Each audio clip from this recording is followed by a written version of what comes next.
No livro de Êxodo, nós chegamos hoje a mais uma parte, mais uma cena do capítulo 3. Nós vamos ler do verso de número 1 ao verso de número 15, mas a nossa exposição será do verso 10 ao verso de número 15. É só para contextualizarmos. Capítulo 3 de Êxodo, verso de número 1 ao verso de número 15. Diz o seguinte a palavra do Senhor. Ouçam o que diz o Senhor. Moisés apacentava o rebanho de Jetro, seu sogro, sacerdote de Midian. E, levando o rebanho para o lado oeste do deserto, chegou a Horebe, o monte de Deus. Ali o anjo do Senhor lhe apareceu numa chama de fogo, no meio de uma sarça. Moisés olhou, e eis que a sarça estava em chamas, mas não se consumia. Então disse consigo mesmo: vou até lá para ver essa grande maravilha. Por que a sarça não se queima? Quando o Senhor viu que ele se aproximava para ver, Deus, do meio da sarça, o chamou e disse: Moisés, Moisés. Ele respondeu: eis-me aqui. Deus continuou: não se aproxime, tire as sandálias dos pés, porque o lugar em que você está é terra santa. Disse mais: eu sou o Deus de seu pai, o Deus de Abraão, o Deus de Isaque e o Deus de Jacó. Moisés escondeu o rosto, porque teve medo de olhar para Deus. Então o Senhor continuou: certamente vi a aflição do meu povo que está no Egito, e ouvi o seu clamor por causa dos seus feitores. Conheço o sofrimento do meu povo. Por isso desci, a fim de livrá-lo das mãos dos egípcios, para fazê-lo sair daquela terra e levá-lo para uma terra boa e ampla, terra que mana leite e mel, o lugar do cananeu, do eteu, do amorreu, do ferizeu, do heveu e do jebuseu. Pois o clamor dos filhos de Israel chegou até mim, e também vejo a opressão com que os egípcios os estão oprimindo. Verso 10. Agora venha, e eu o enviarei a Faraó, para que você tire do Egito o meu povo, os filhos de Israel. Então Moisés perguntou a Deus: quem sou eu para ir a Faraó e tirar do Egito os filhos de Israel? Deus respondeu: eu estarei com você, e este será o sinal que eu o enviei. Depois que você tiver tirado o povo do Egito, vocês adorarão a Deus neste monte. Moisés disse para Deus: eis que quando eu for falar com os filhos de Israel e lhes disser: o Deus de seus pais me enviou a vocês, eles vão perguntar: qual é o nome dele? E então, o que lhes direi? Deus disse a Moisés: eu sou o que sou. Disse mais: assim você dirá aos filhos de Israel: eu sou, me enviou a vocês. Deus disse ainda mais a Moisés: assim você dirá aos filhos de Israel: o Senhor, o Deus dos seus pais, o Deus de Abraão, o Deus de Isaque e o Deus de Jacó, me enviou a vocês. Este é o meu nome eternamente, e assim serei lembrado de geração em geração. Senhor bendito, louvamos o teu nome, Senhor, pelas misericórdias que nos cercam e pela grata oportunidade, ó Deus, de expormos a tua palavra. E automaticamente, Senhor, rogamos que sejas favorável para conosco, um pobre vaso de barro com riquezas eternas. E pedimos, Senhor, também que essas riquezas, elas possam, Senhor, elas possam adentrar nos corações daqueles que nos ouvem, para a glória do teu santo nome, ó Deus. Fala ao teu povo. Somente tua voz poderosa pode, de fato, mover os corações, ressuscitar, fortalecer, converter, porque, como acabamos de ouvir, o Senhor é, de fato, o Senhor poderoso, que tem poder para livrar o mais vil pecador das garras do Egito.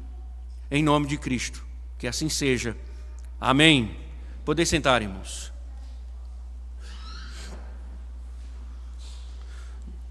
Nós estamos vivendo numa sociedade, nós estamos vivendo numa sociedade em que, de fato, nós temos dificuldades de chegar a termos uma identidade. Uma sociedade sem base, sem fundamentos, automaticamente ela tem dificuldades de entender as coisas básicas da existência. Por exemplo, quanta confusão existe quando se pergunta quem é o homem, quem é a mulher. Nós observamos como a sociedade tem dificuldade de definir as coisas simples, porque falta fundamentos, falta alicerces. Mas nessa questão de identidade, gostaria de fazer uma pergunta diante desse mundo que não tem fundamentos, que não tem realidades. A pergunta que nós devemos ou fazemos é: quem é você? Quem é você? Com a decadência da identidade, a pergunta que nós fazemos é: quem é você? Parece ser difícil responder essa pergunta com tanta precisão, porque talvez pelo mundo diluído que nós vivemos, você pode dizer que é aquilo que as outras pessoas lhe moldaram. Talvez você seja um reflexo da cultura ao seu redor ou fruto da regionalidade. Se você, por exemplo, é uma pessoa do mundo virtual, um blogueiro, é possível que sua identidade online seja totalmente diferente da real. Talvez também você não queira ser aquilo que pensa que é. Quem sabe você sonha em ser um jogador de futebol, um grande esportista, um mega empresário, um milionário. Na vida comum, talvez aspire ser uma boa mãe, um bom pai, mas nunca conseguiu realizar seus sonhos. Mas afinal, quem é você? Quem é você? Moisés, ele era um fugitivo nas terras de Midian. E como nós vimos, enquanto ele cuidava do rebanho do sogro, chegou a Horebe. O aparecimento de uma sarça em chamas o atraiu. Rapidamente, descobriu que havia ali muito mais do que uma característica natural. Deus estava se revelando por meio daquela sarça. Poder, glória, majestade, santidade manifestavam-se de tal forma que Moisés não poderia se aproximar. Cabia-lhe apenas esconder o rosto. No entanto, como nós vimos, apesar de toda a glória, de todo o poder, de toda a majestade, as Escrituras dizem que a compaixão divina também se revela. Após longa duração da escravidão, conforme vimos na leitura do capítulo 3, os olhos do Senhor estavam sobre o seu povo. Por isso, no verso número 8, o Senhor diz: eu desci. Esse verbo, quando ele é usado para Deus, significa que Deus vai fazer alguma coisa agora. A partir de agora, Deus agirá em favor daquele povo. Então, em outras palavras, poderíamos dizer que o Senhor arregaçou as mangas para se envolver na história do seu povo e salvá-lo das garras do inimigo. Chegou o tempo de Deus livrar o seu povo das amarras do Egito. Contudo, o que nos surpreende é que Moisés não será um mero espectador desse evento. Ele será o agente pelo qual Deus, ou por meio do qual o Senhor vai realizar essa obra. No entanto, ele questionou: quem sou eu? Quem sou eu, Senhor? Não importa, pois o que realmente importa é o eu sou o que sou. Então, o que nós vamos ver é o Senhor quem libertará seu povo por meio de Moisés. A vocação de Moisés para o Senhor, através dele, libertar o seu povo. Então, o ambiente que nós estamos é o mesmo. O capítulo 3 e o capítulo 4, uma boa parte do capítulo 4, nós estamos na mesma cena, ou no mesmo enredo, Horebe, e o ambiente continua o mesmo. O Senhor está se revelando por meio do seu poder, sua glória e santidade na sarça que não se consome. E foi nela que o Senhor declarou, como nós vimos no capítulo 3, eu desci a fim de livrá-los, eu vou salvar o meu povo, eu vou agir em favor do meu povo. Mas como dissemos, Moisés será o agente pelo qual Deus vai operar para livrar o seu povo do Egito. Volte comigo no verso número 10, veja a vocação de Moisés. Diz assim: agora venha, e eu o enviarei a Faraó, para que você tire do Egito o meu povo, os filhos de Israel. Veja, irmãos, a compaixão divina agora, ela se revela, ela vai agir para salvar o seu povo. Mas o grande nome é Moisés. E aí nós poderíamos perguntar, como assim? Porque Moisés, ele já havia tentado salvar os israelitas uma vez por conta própria, e foi desastroso. Ele matou o egípcio, ocultou o cadáver, foi descoberto e teve que fugir para Midian. Contudo, nós aprendemos na exposição anterior que Deus utiliza toda essa narrativa, todas essas histórias que envolveram Moisés, para Deus preparar o seu servo para ser útil no serviço do Senhor, para que o Senhor vá e liberte o seu povo. De cara, irmãos, nós temos um paradoxo da graça divina, que Deus usa seres humanos, pecadores, para realizar seus propósitos. Observem que essa é uma construção no livro de Êxodo muito bem presente. Observe que são as pessoas comuns que são úteis ao propósito divino. Deus tem um propósito a executar, a cumprir, mas ele se utiliza de pessoas comuns para que esse propósito seja estabelecido. Nós vimos uma matriarca que pela fé coloca o menino no rio. Nós vimos uma princesa que resgata uma criança e tem compaixão. Nós vimos uma irmã que sugere a mãe como ama de leite no menino. Mas veja, sempre embora estejam as narrativas envoltas de ações humanas, no final de tudo, nós observamos que era a mão de Deus conduzindo a história para que Moisés chegasse ao palácio de Faraó. Agora, com Moisés acontece a mesma coisa. Se a mãe dele foi útil, se a irmã dele foi útil, se a princesa foi útil, agora Deus se dirige a Moisés e diz: vá, você vai libertar o meu povo. Ao mesmo tempo, irmãos, considere um princípio aqui importante. Aqui, lembre-se que Êxodo, ele vai começar a trabalhar temas que serão desenvolvidos, mas teologicamente, no Novo Testamento. Êxodo começará a trabalhar temas das narrativas da redenção, que ficarão mais explícitos no Novo Testamento. Então aqui nós temos um princípio que vai se desenvolver e vai se estabelecer doutrinariamente no Novo Testamento. Ou seja, cada cristão tem um trabalho a fazer. O teólogo Philip Graham Hyken diz que o chamado de Moisés por Deus incluía não só a sua salvação, mas também sua vocação.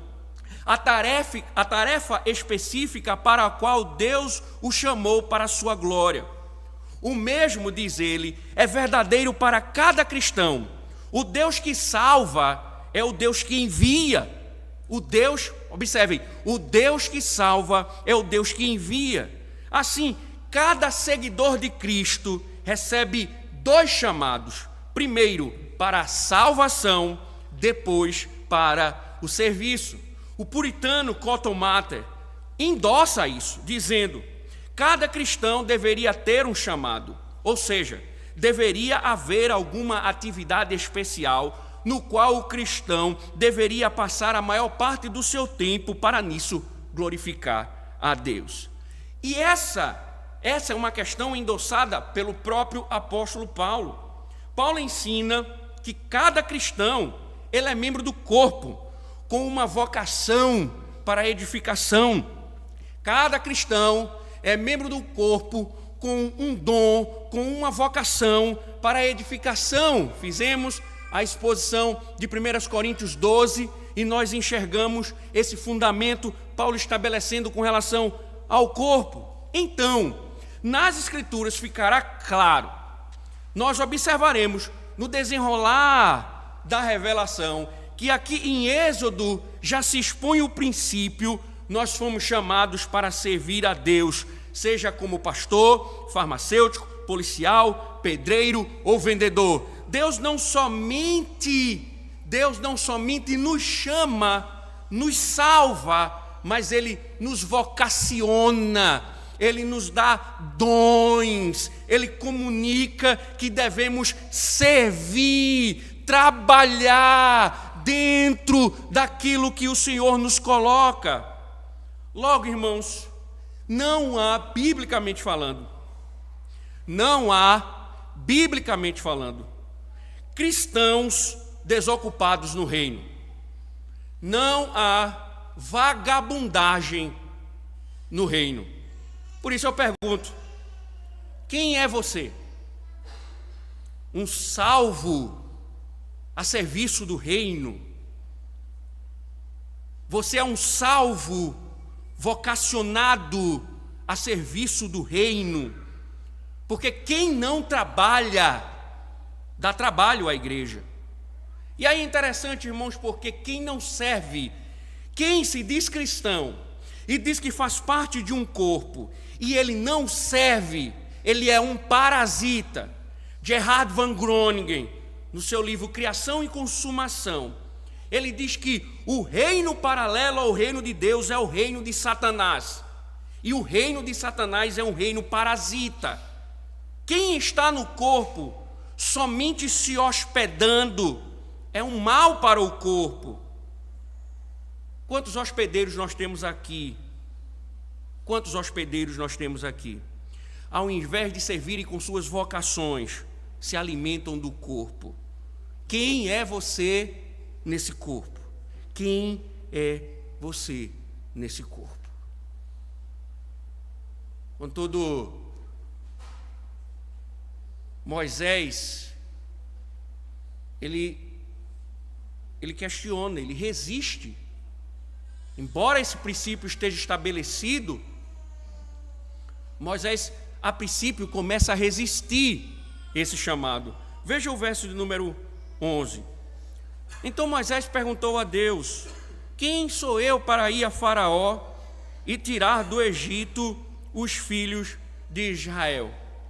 Veremos, irmãos, que esta é a primeira de 5 desculpas e evasivas que ele apresentará a Deus. Uma sequência de desculpas e evasivas, elas virão no decorrer do capítulo. E essa é a primeira. Gosto muito do comentário de Warren Wiersbe, que ele diz que antes Moisés agiu como um cavalo impetuoso, correndo à frente de Deus, mas agora está agitado, como uma mula obstinada, resistindo ao Senhor. Observem, o homem que anteriormente, pela sua própria força, agiu por conta própria, agora, diante da vocação do Senhor, diante da tarefa do Senhor, diante do chamado do Senhor, ele diz: quem sou eu? É interessante, irmãos, porque possivelmente sua alma ainda se alimentava das vívidas e dolorosas memórias de seus falhos esforços muitos anos antes, quando tentou salvar um homem do seu povo. A falha de não conseguir livrar o hebreu ferido talvez fosse muito mais viva em sua memória do que o sucesso de ter salvo as 7 filhas do sacerdote. Creio, irmãos, sem dúvida alguma, que nossas derrotas, nossas humilhações, elas nos marcam mais fortemente do que as vitórias. E o tempo não tenho dúvida, o tempo nem sempre cura as feridas. Mas qual é o problema dessa autodepreciação? Porque você pode dizer assim: não, pastor, ele foi muito humilde, foi de uma humildade extrema, ele reconhece a sua incapacidade. Esse é o problema. Quando ele diz: quem sou eu, em indagação, poderíamos pensar, por exemplo, se ele tivesse consultado um coach, como Paulo Vieira, ele diria, abre aspas, pessoas limitadas, Moisés, perguntam se vão conseguir. Pessoas vencedoras perguntam o que vão fazer para conseguir. E super-humanos perguntam quem vão se tornar ao conseguir.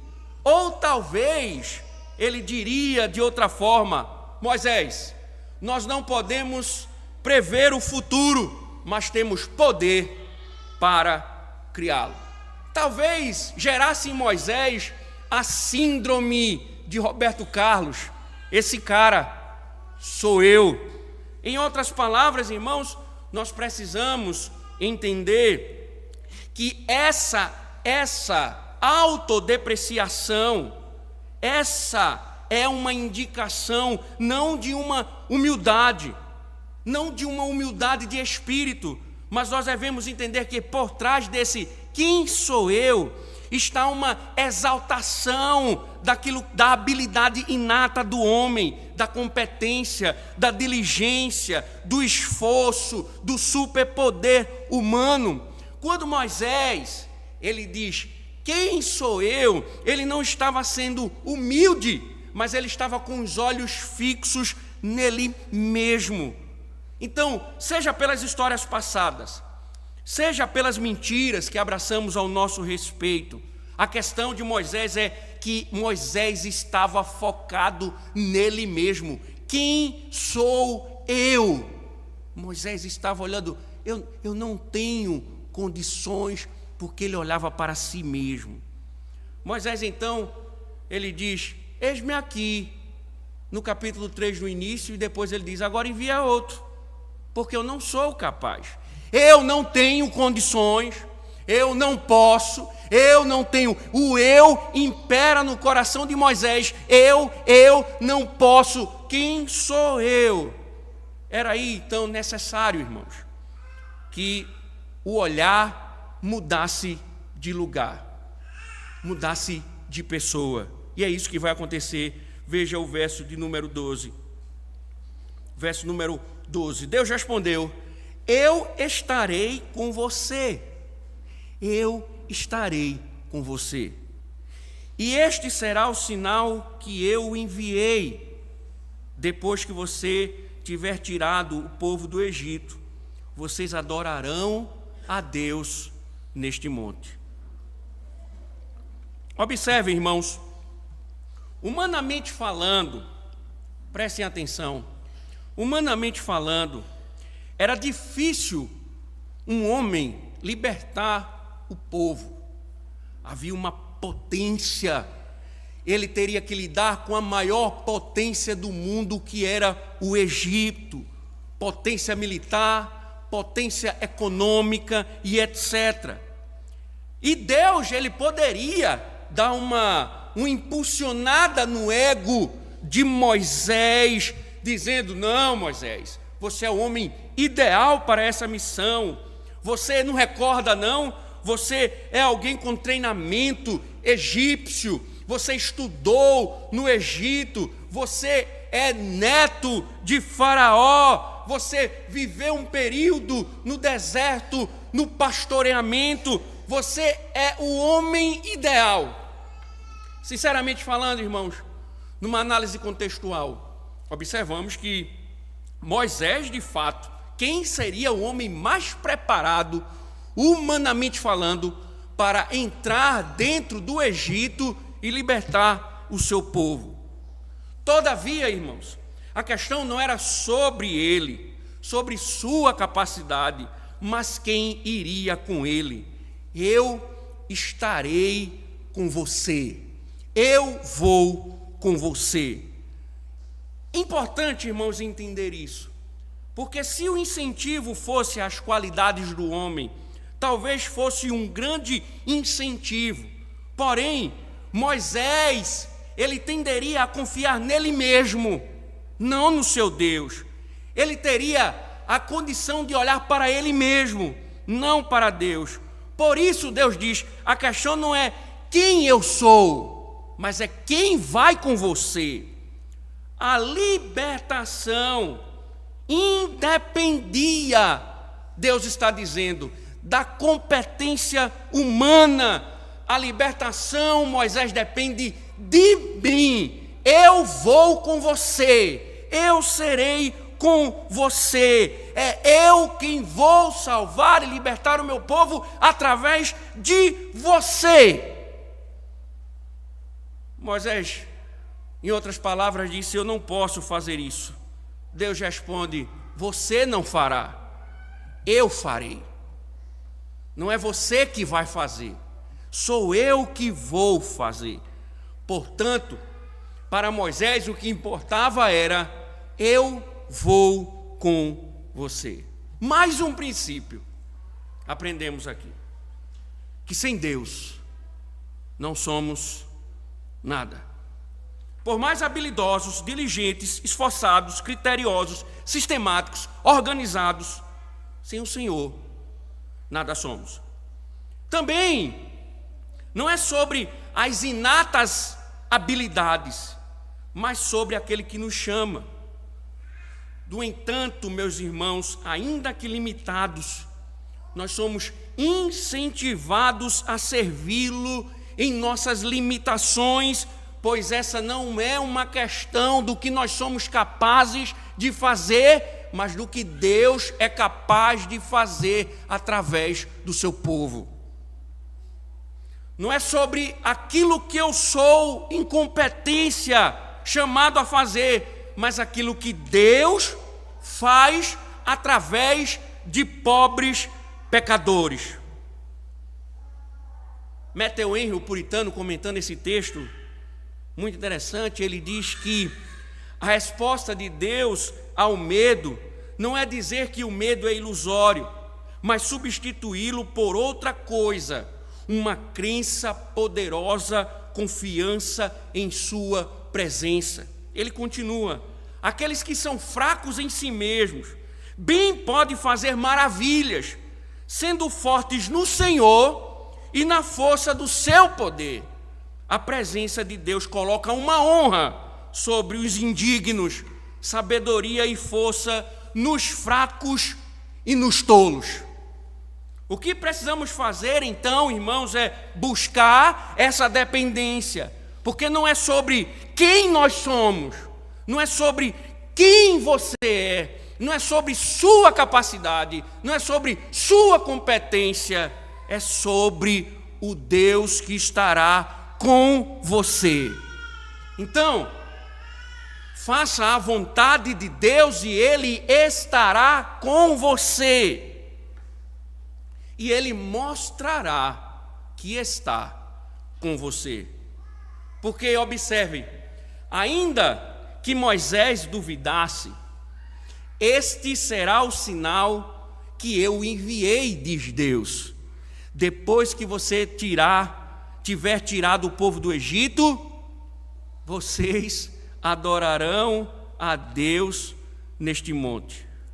Curiosamente, irmãos, este é um sinal que aponta para o futuro, quando o povo de Deus estivesse em Horebe.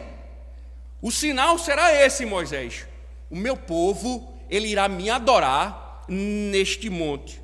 Olha, irmãos, isso não parece ser nada motivador, porque ele só iria ver um sinal, ou o sinal, depois de cumprida a missão. Por que isso? Moisés, vá e eu vou lhe dar um sinal de que eu vou libertar o meu povo. Você vai chegar neste monte com o povo e o povo vai me adorar. Não é interessante isso? É, irmãos, porque o que está provocando em Moisés uma coisa importante. Restava a Moisés confiar na palavra de Deus e viver pela fé. É interessante a interpretação do autor aos Hebreus dessa passagem. Vá lá rapidinho em Hebreus capítulo 11, veja o verso número 27. Hebreus capítulo 11, verso número 27. Hebreus fica lá no Novo Testamento, depois de Macabeus, Malaquias, viu? 11, 27.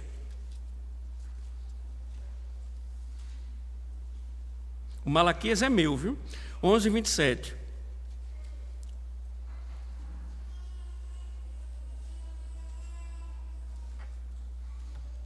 Observem que o autor aos Hebreus diz: pela fé, Moisés abandonou o Egito, não ficando amedrontado com a ira do rei, pois permaneceu firme, como quem vê, observem, como quem vê aquele que é invisível.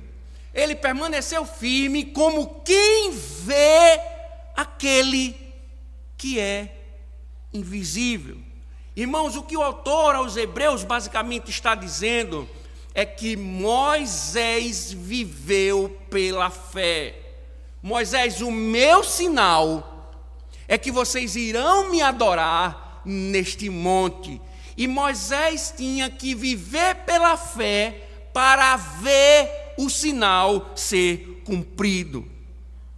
Irmãos, observem como o foco ele sai de uma forma fantástica de Moisés para Deus. Porque observem mais uma vez que o foco em nós mesmos perde de vista essa preciosidade.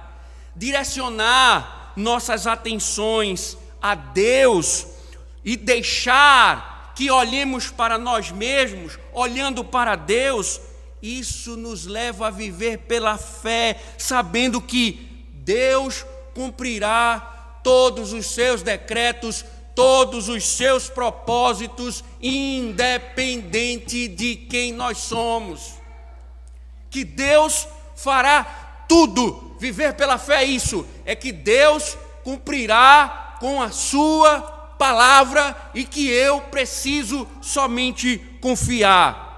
Mas quando os olhos estão voltados em nós mesmos, nós confiamos mais na força do nosso braço do que na mão divina. Nós confiamos em nós mesmos e não em Deus. Por isso que nós não vivemos pela fé.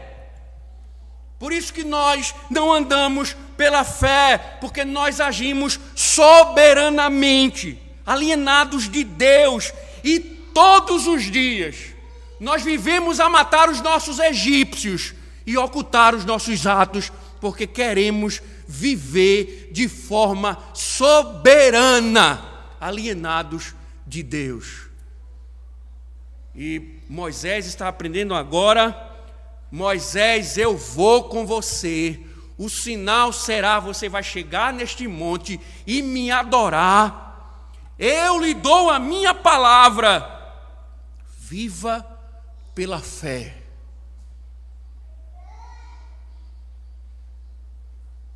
Nosso problema, nós temos uma fé idólatra em nós mesmos. Nós não confiamos nas palavras do Senhor.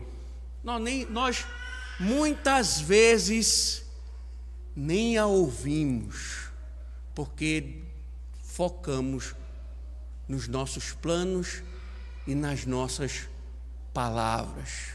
Vocês verão em Ezequiel, Deus mandando Ezequiel e dizendo: você vai falar e o povo não vai me ouvir. Pode falar, e eu digo: Ezequiel, o povo não vai me ouvir, não vai dar atenção ao que eu digo. Nosso problema é que nós deixamos de olhar para Deus, de viver pela fé, para olharmos para nós mesmos. Moisés está aprendendo do Senhor a viver pela fé. E o autor diz: ele viveu pela fé e como se ele estivesse vendo aquele que é invisível. Consideremos ainda, irmãos, aqui nesse texto, que o plano de Deus não era simplesmente libertar o seu povo do Egito, mas levá-lo para um serviço de adoração. Você vai libertar o meu povo virá para o monte para me adorar. Mais uma vez, repito, esse é um tema central em Êxodo. Deus libertando o seu povo para adorá-lo. Não é Deus libertando o seu povo para evangelizar. É povo sendo liberto para a adoração. É uma liberdade para glorificar a Deus em adoração, para se voltar diante de Deus em adoração, porque o que o Senhor vai fazer com o seu poder para libertar o seu povo, o povo é salvo para se prostrar diante de Deus, reconhecendo o seu poder e glória.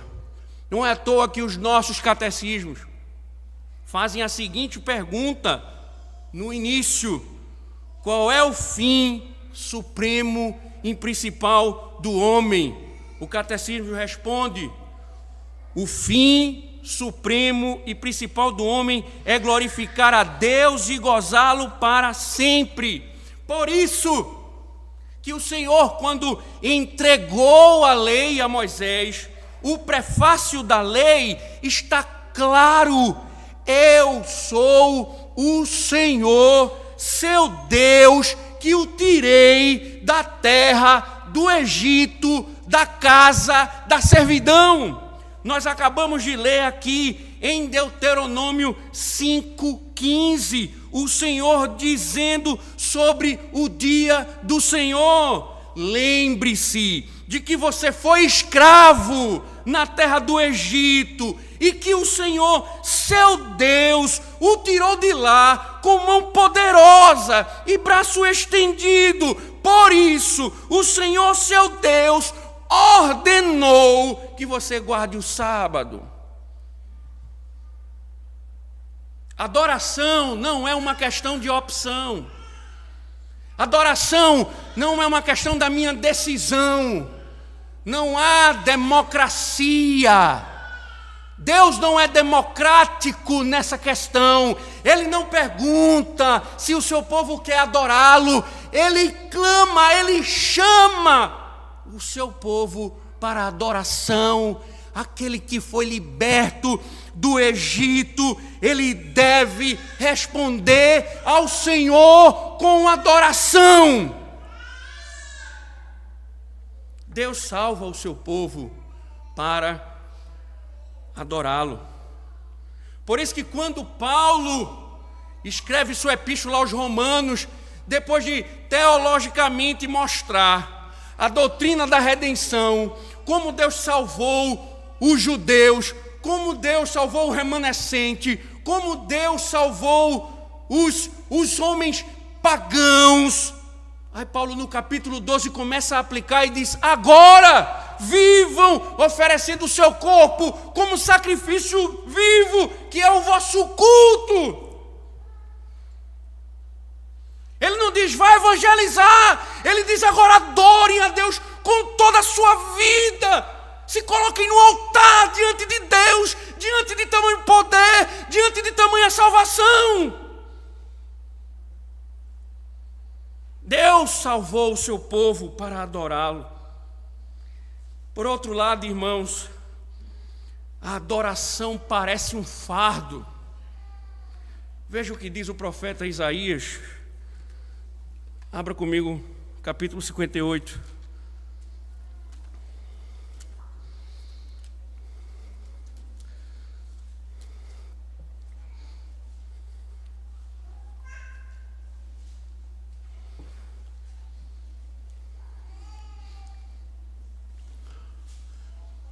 Porque, irmãos, veja,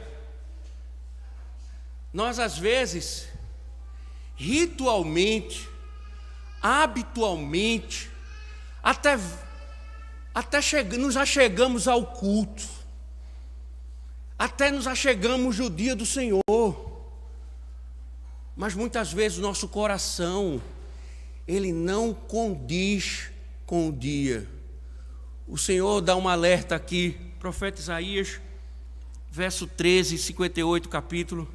Veja, se vigiarem os seus pés, para não profanarem o sábado, se deixarem de cuidar dos seus próprios interesses, no meu santo dia, se chamarem ao sábado de meu prazer. Chegou o dia do Senhor, eu tenho prazer, o meu prazer é o dia em que eu me deleito. Se chamarem ao sábado de meu prazer, e santo dia do Senhor, digno de honra, se guardarem o sábado, não seguindo os seus próprios caminhos, não pretendendo fazer a sua própria vontade, nem falando palavras vãs, então vocês terão no Senhor a sua fonte de alegria. Eu vos farei cavalgar sobre os altos da terra, e os sustentarei com a herança de Jacó, seu pai, porque a boca do Senhor o disse. Veja, se vocês tratarem o dia do Senhor com deleite, com prazer, a satisfação na alma, não é um dia pesado, não é um dia de fardo, não é um dia ruim, não é um dia triste, é um dia de gozo, um dia de alegria, um dia de satisfação. O dia de adoração é um dia em que o povo alegremente se volta para dedicar sua vida ao Senhor.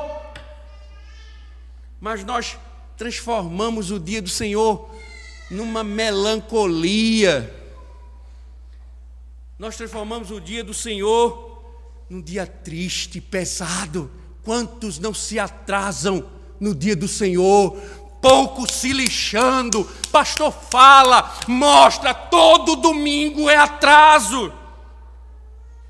Todo domingo. Tem gente que tem o pecado do atraso na vida dele. Isso significa que ele não está dando importância. Ele não dá importância ao dia do Senhor. Ele não dá importância à adoração. Não adoram. Chega aqui, não adoram. Não respeitam o ambiente de culto. Não atentam para a pregação da palavra. Desprezam a escola dominical que é colocada para instruir o povo. E vai embora para cuidar dos seus afazeres. Como um homem desse, uma mulher dessa pode dizer que ama o Senhor? Como? Se no dia do Senhor, o Senhor está chamando o seu povo para lhe instruir, e ele prefere fazer as coisas privadas do que se voltar no dia de adoração ao Senhor. Se arrependa! Se você não ama a adoração, aqui não é o seu lugar. Vai embora!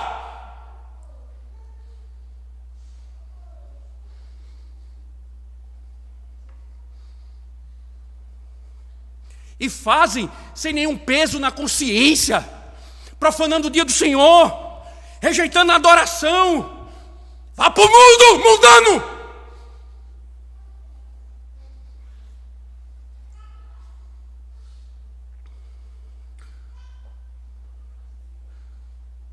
Sabe por que isso? Anestesiar a consciência. Começar a dar propina à consciência. E começar a tratar o pecado como não mais pecado. Você é um parasita.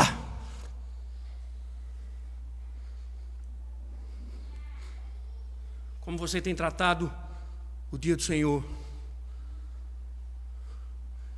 Não é isso que Deus espera de um povo salvo.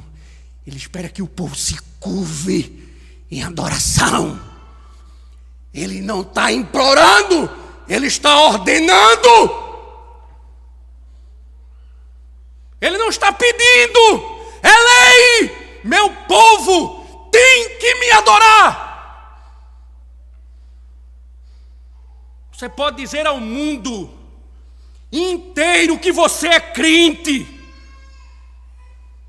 que ama o Senhor, mas se você não ama o culto, se você não ama o dia do Senhor, tem uma verdade a lhe dizer: você não é crente.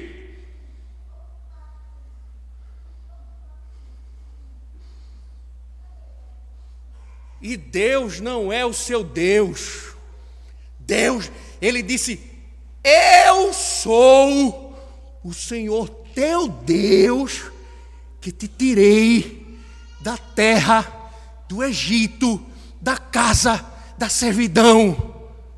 Lembra-te do dia de sábado para o santificar. Se você não adora o Senhor, se você não ama a adoração, se você não ama o culto, se você não ama o dia do Senhor, o Senhor não é o seu Deus. Ele não é o seu Deus. Não se engane. Não se engane. Pelo contrário, você está precisando é de libertação. O que você está precisando é de libertação. É o que você está precisando, é de libertação. Mas você veja, irmãos, como é o coração do homem, porque mesmo diante dessa promessa, desse sinal que Deus fará cumprir, Moisés ainda pergunta. Eu não tinha mais pergunta a fazer, mas ele faz uma pergunta ao Senhor. Verso número 13, veja comigo. Moisés disse para Deus: tudo bem, Senhor, o Senhor vai comigo? Agora, eis que quando eu for falar com os filhos de Israel e lhes disser: o Deus de seus pais me enviou a vocês, eles vão perguntar: qual é o nome dele? Então, o que lhes direi? Essa é a segunda pergunta, irmão, a segunda pergunta feita por Moisés. É como se Moisés estivesse dizendo assim: quem é esse Deus que nós somos chamados para cultuar? Quem é esse Deus que vai nos libertar e também nos chama para a adoração? E a pergunta, irmãos, ela parece ser, no hebraico, ela sugere um pouco de resistência ainda. Tanto é que uma versão americana, a News International Version, ela diz assim: caso eu vá, o que direi a eles? É como se ele estivesse dizendo isso. Tudo bem, Senhor, o Senhor vai comigo, mas caso eu vá, o que é que eu vou dizer a eles? Caso eu decida... Veja, irmãos, ele acabara de receber uma ordem direta de Deus, e mesmo assim, ele está preocupado com o que o povo vai pensar. O que é que o povo vai dizer? E aí, observe como a narrativa chama a atenção novamente, irmãos, porque sua vida, seus olhos continuam nele. Quando eu for, o que lhes direi? O que eu? Parece que o foco dele ainda estava nele mesmo, não na suficiência de Deus. E foi aí então que Deus deu o seu decreto. Deus se revela, revelando o seu nome. Verso 14 e 15, veja. Disse Deus a Moisés, está na sua versão aí em caixa alta, não é porque foi um grito não, tá? É porque teologicamente o peso da expressão. Eu sou o que sou, disse mais. Assim você dirá aos filhos de Israel: eu sou, me enviou a vocês. Deus disse ainda mais a Moisés: assim você dirá aos filhos de Israel: o Senhor, o Deus dos seus pais, o Deus de Abraão, o Deus de Isaque, o Deus de Jacó, me enviou a vocês. Este é o meu nome eternamente, e assim serei lembrado de geração em geração. Irmãos, eu preciso que vocês prestem atenção, porque eu vou ter que usar ser técnico aqui para tentar ajudar na compreensão. Então, em primeiro lugar, Moisés já sabia quem Deus era. Deus já estava se identificando. Aí Moisés poderia ter encurtado toda essa conversa e dissesse: vamos embora, Senhor, o Senhor está comigo, eu vou embora. Mas ele simplesmente, ele não aceita rapidamente. Ele deve confiar no Senhor e obedecer ao Senhor. Então o Senhor responde: eu sou o que sou, é quem vai enviar você. E você vai dizer: o meu nome é esse, e por esse nome eu serei lembrado. Por esse nome eu serei lembrado. Mas o eu sou o que sou, irmãos, é uma confusão, porque o que significa? O que ele pode transmitir? Então, se você pegar o texto original, você perceberá que Deus usa variações de seu nome 5 vezes nesses versículos. Uma vez no versículo de número 12, quando ele diz assim: eu serei contigo, a melhor tradução seria: eu sou é quem está contigo. 3 vezes no versículo 14, eu sou, repetivo, eu sou, eu sou, eu sou. E uma no versículo 15, Senhor, que é o termo pactual. Seu nome, então, ele traz uma conotação, pelo que ele coloca, traz a ideia de ele que é. O eu sou traz a ideia de ele que é. Ou eu sou aquele que é. O eu sou o que sou pode ser entendido como eu sou aquele que é. Mas ainda isso é muito misterioso. Eu sou aquele que é. Herman Bavinck, um teólogo holandês, ele escreveu dizendo: Deus é o que ele se chama, e ele se chama o que é. Quem é Deus? Deus é quem ele é. E é só o que temos a dizer sobre isso. Observe que Deus não diz: eu era o que era. Ele não diz: serei o que serei. Ele diz: eu sou o que sou. Então, em termos teológicos, isso aponta para vários caminhos. Como, por exemplo, ele é o que é, porque ele não tem passado ou futuro, mas apenas um presente eterno. Deus não vive dentro da história, Deus é atemporal, Ele compreende tudo. Então, para Deus não tem passado, presente e futuro. Ele é um Deus eternamente presente. Então, Deus é aquele que é sempre. Por isso que ele diz a Moisés: eu sou o Deus dos patriarcas. Eu sou o Deus dos patriarcas. Por isso que ele diz a Moisés: esse meu nome será conhecido em todas as gerações. Teologicamente também, esse nome traz a ideia de uma autoexistência. Porque o verbo hebraico ser é flexível o bastante para permitir que o nome divino seja traduzido como: eu sou aquele que causa ser. Eu sou aquele que causa ser. Ou seja, tudo mais deve sua vida a seu ser, a Deus. Mas Deus é independente. Ele não deve seu ser ou os seus atributos a ninguém. Deus simplesmente existe por si só. Ele não depende de nada para existir.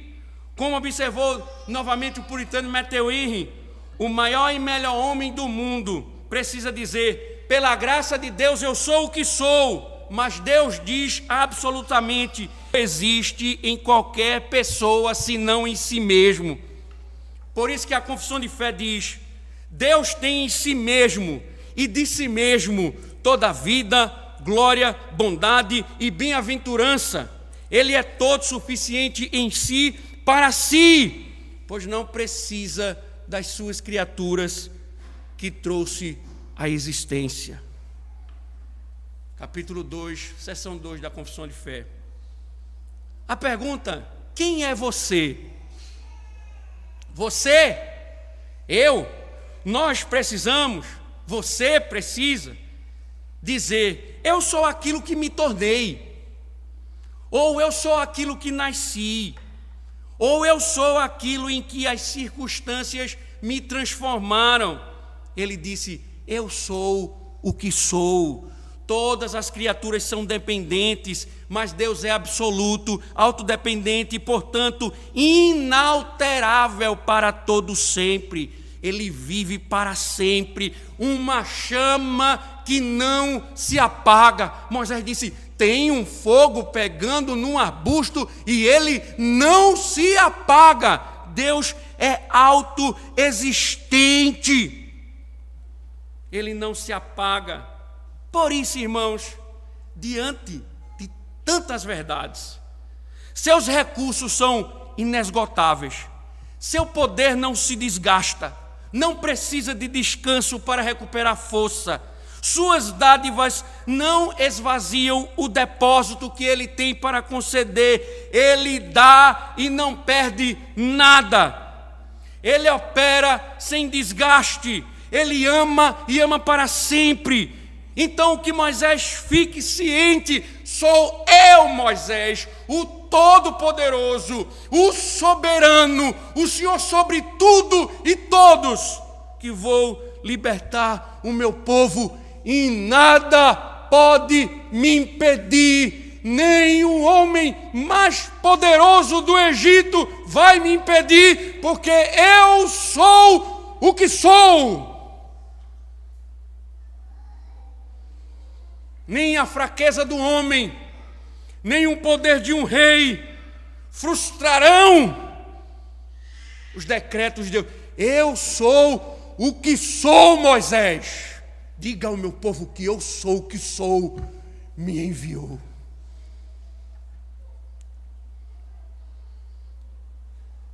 E aí o Senhor está dizendo: eu vou libertar o meu povo por meio de você, com o meu poder, porque eu sou o que sou. Talvez, irmãos, nos falte a percepção exata de quem é Deus. Nós imaginamos tantas coisas, mas não cremos de fato no Deus da Bíblia. Por isso nós dizemos que confiamos nele, mas agimos como se ele não existisse. Planejamos, organizamos, mas tudo não passa de um coração soberano e idólatra que não confia no grande eu sou, mas naquilo que eu sou. Mas quando frustrados, logo recorremos ao Senhor em busca de socorro.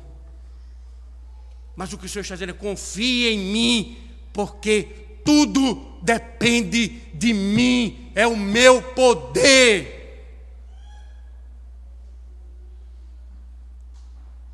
Ou seja, Moisés, vá libertar o meu povo, e eu vou libertá-los. Vá, vai ser o meu poder, confie em mim, vá, porque eu vou libertar o meu povo. Sou eu, Moisés, diga que sou eu. Por isso, irmãos, que no próximo texto nós vamos ver Deus dizendo como as coisas vão acontecer. Vai acontecer isso, você vai aos anciãos de Israel, eles vão crer em você. Deus conta toda a história, eles vão crer em você. Você vai a Faraó, Faraó não vai ceder, aí eu vou revelar o meu poder. Eu vou amaldiçoar o Egito até que o meu povo saia.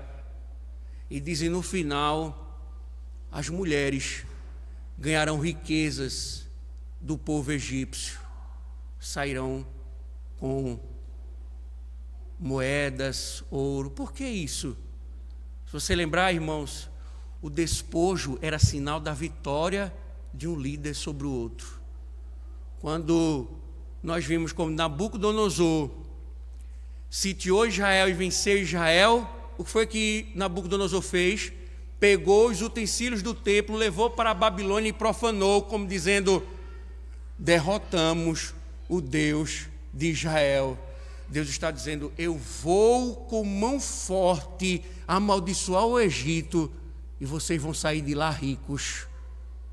como uma prova de que eu venci o homem mais poderoso do mundo com o meu poder. Vocês vão saquear o Egito, humilhando o Egito, porque eu sou o que sou. Dá até vontade de falar em línguas, irmão, mas vamos lá. Sabe qual é a diferença, meus irmãos? A diferença de Moisés para nós. Sabe qual é a diferença desse período maravilhoso para nós? Um tempo tão distante, mas teologicamente tão próximo. É que Deus nos deu um novo nome pelo qual podemos chamá-lo. É o nome, o único nome pelo qual precisamos ser salvos, que é Jesus Cristo. Em certa ocasião, Jesus estava revelando a alguns líderes religiosos que ele era o Cristo. Por fim, ele disse, João 8,58, em verdade, eu vos digo, antes que Abraão existisse, eu sou. Jesus estava afirmando ser o Senhor Deus de Moisés, o grande eu sou, o anjo do Senhor que estava na sarça. Jesus já estava afirmando, eu sou o Deus que estava com Moisés. Eu sou o Deus autoexistente e encarnado. Os líderes religiosos sabiam exatamente o que Jesus estava dizendo, mas eles não creram nele. Na verdade, julgaram como blasfêmia, por isso tentaram apedrejá-lo. Mas o que Jesus disse é verdade. Ele é aquele que era e que há de vir. Apocalipse 1:8. A grande pergunta, irmãos, caminhando para o final, você crê que Jesus Cristo é o Deus de Moisés, o Senhor da sarça ardente? A pergunta é importante, porque sua resposta é uma questão de vida ou morte. Jesus disse, por isso eu vos disse que morrereis nos vossos pecados, porque se não credes que eu sou, morrereis nos vossos pecados. Por que ele está dizendo isso? Porque ele é o Deus que salva, é o Deus que liberta, é o Deus que tira o seu povo do Egito, e todo aquele que não crê nele não tem esperança de salvação. Mas Jesus continuou e disse, quando levantardes o Filho do Homem, então sabereis que eu sou. Jesus estava falando sobre sua crucificação, afirmando sobre a sua morte na cruz, pelos pecadores, que ele provaria ali que ele era o Deus verdadeiro da nossa salvação. O genuíno cristão é aquele que crê que Jesus é o grande eu sou. Uma vez que cremos, irmãos, que ele é o grande eu sou, nós podemos ir a ele com perguntas, assim como Moisés fez. Ele não nos mandará embora. Mas o que ele quer de nós é que, assim como Moisés deveria viver pela fé, ele quer que o seu povo viva pela fé. Que nos deixemos conduzir por ele, para onde ele nos mandar, e confiemos em suas promessas, e somente nele. Recentemente, estava num velório de um romano, e o diácono católico chegou a dizer, pensemos em suas boas obras, pois são elas que salvam. O Papa Pio X, no seu catecismo, responde da seguinte forma, a pergunta 788, a respeito das penas aliviadas àqueles que estão no purgatório. Ele diz, abre aspas, as almas que estão no purgatório podem ser aliviadas com orações, com esmolas, com todas as demais boas obras e com as indulgências, mas sobretudo com o santo sacrifício da missa. Em seguida, sobre as indulgências, ele diz que a igreja de Roma, perdoa aplicando as satisfações superabundantes de Jesus Cristo, da Santíssima Virgem e de todos os santos. Mentira! Quanta loucura! Cristo disse: eu sou a porta, eu sou o caminho, eu sou a vida, eu sou o que sou.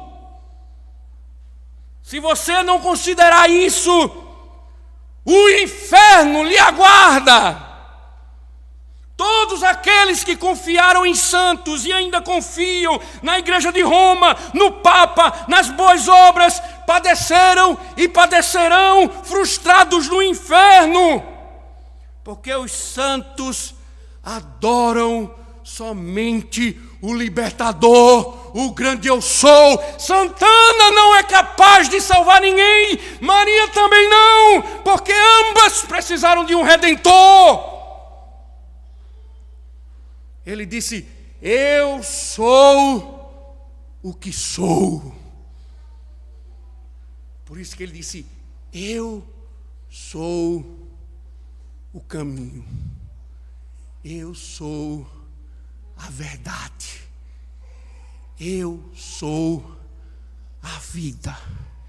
Ele não disse um caminho, uma verdade, uma fonte de vida. Ele disse: eu sou o A.